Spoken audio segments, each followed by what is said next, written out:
Hello everyone, this is Zeeebo and welcome to this AFK journey video. So in this AFK journey video, we're going to talk about our free-to-play gacha plans for this season. So usually on my main account, once the unit drops on the global side, I'll just get the unit to Supreme Plus to just playtest the unit, as well as think of the different teams and ideas that you can use for the units itself. For the free-to-play account, however, on the other hand, we are slightly limited in terms of our resources, so we have to usually plan what we want to get. And if a unit has specific utility, even at one copy, I will actually spend some resource to get one copy just to sort of have the unit and then play test it. Because right now this game has a few game modes where they automatically upgrade the tiers of the units, so you can use it even if it's at just one copy, base copy itself. So that is what I'll do usually for this free-to-play account.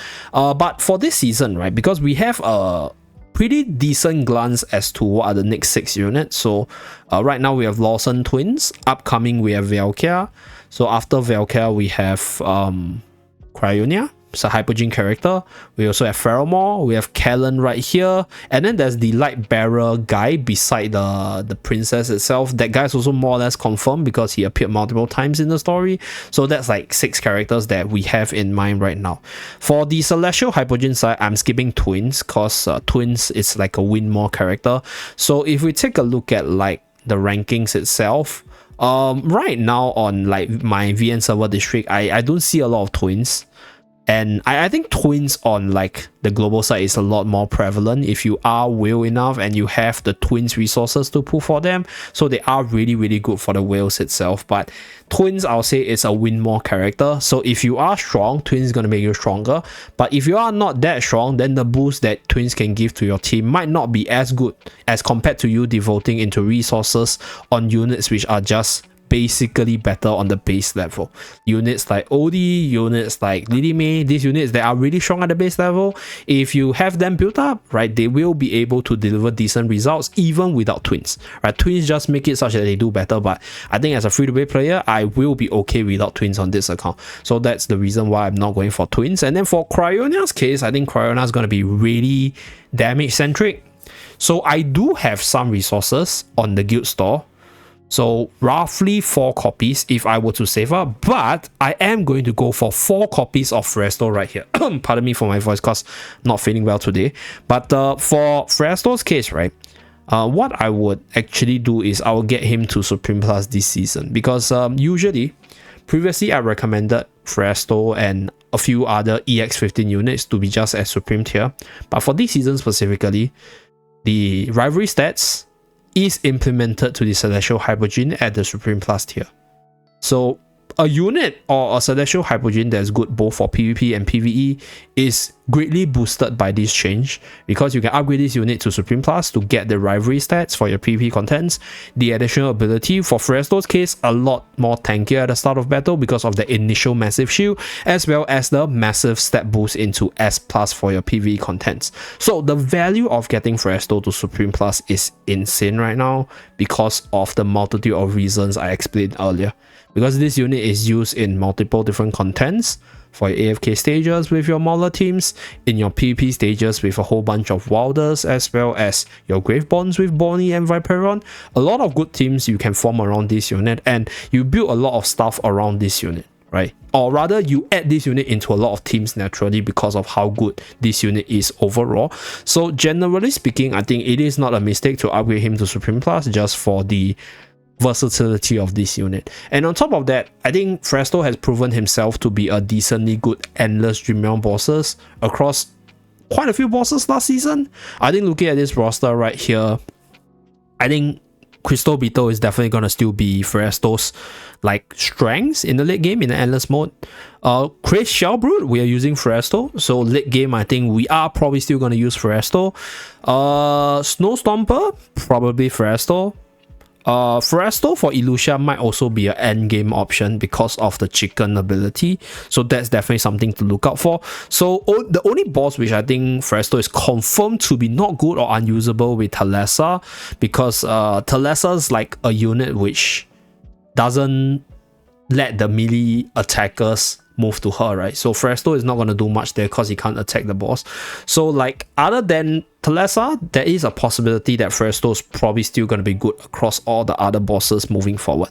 So how good will he be? I'm not sure because his magic charm did get a nerf, but I do think that he's still probably one of the better options even for the free-to-play players to use. So that will be my plan. So his charm is still pretty defensive, and in terms of the mythic level charm, he got a nerf in terms of the skill power, so his skill is going to do a little bit less damage for the HP percentage side. So that's for Fresto and why I'm committing to him.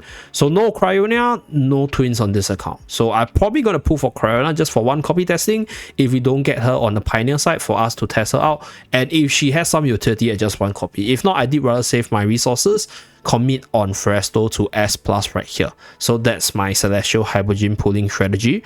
Now for the other units itself, looking at my current collection, I have pretty decent tanks for me and frontliners with Shakir.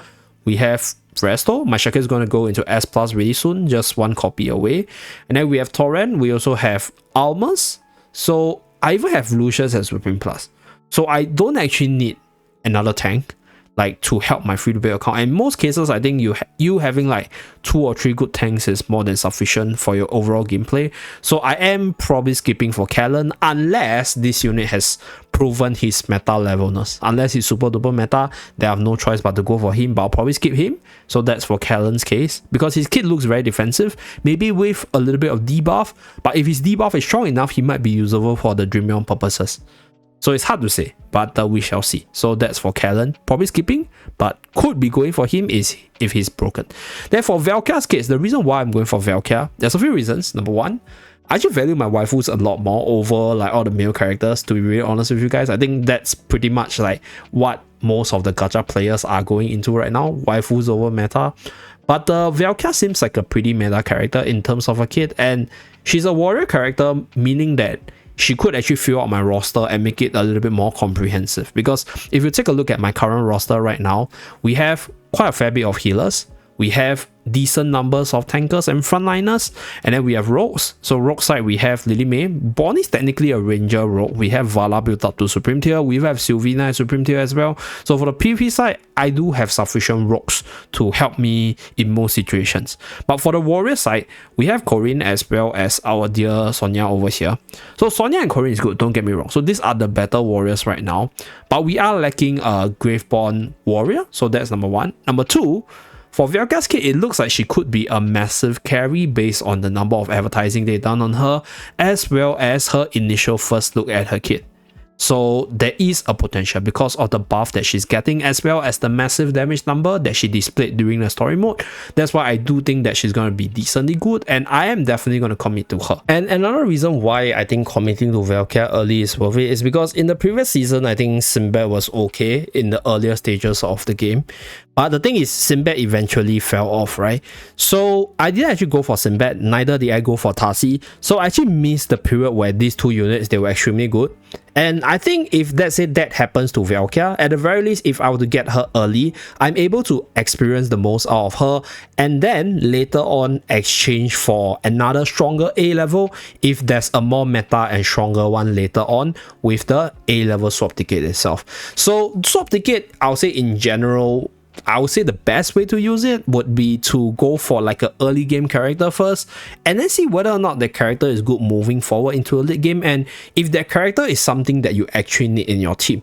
So if you realize that, hey, I'm not using this character as much, and the character is not meta, and I don't actually like the character design, then you can actually use your swap ticket for it. So that's the benefit of this item here, and that's why going for Velkia first, I think it's a pretty safe bet in my honest take. Then for the S level side, I'm skipping for Lawson because I don't actually need Lawson. So I might also go for the very first S level, because based on the last season, we have like, I think 4 or 5 S levels and then 4 or 5 A levels. I think we're getting maybe 1 or 2 more, but getting like the good ones early, or getting like the A levels or the S levels that we are interested in early might be a better choice, just to see whether or not the interest match with the usage of the character, and then we do the swap later on. So that's just my thought in terms of using the swap ticket, as well as the units that I'm gonna commit to on my free-to-play VN account right here. Let me know who you are saving up for. Right now we are at 84k gems, so by the time Velkia comes out, probably close to the 90k mark. yeah, should be able to secure S plus on her. So that's it for this video. Thank you very much for tuning in, and I'll see you guys again in my next video. Bye guys.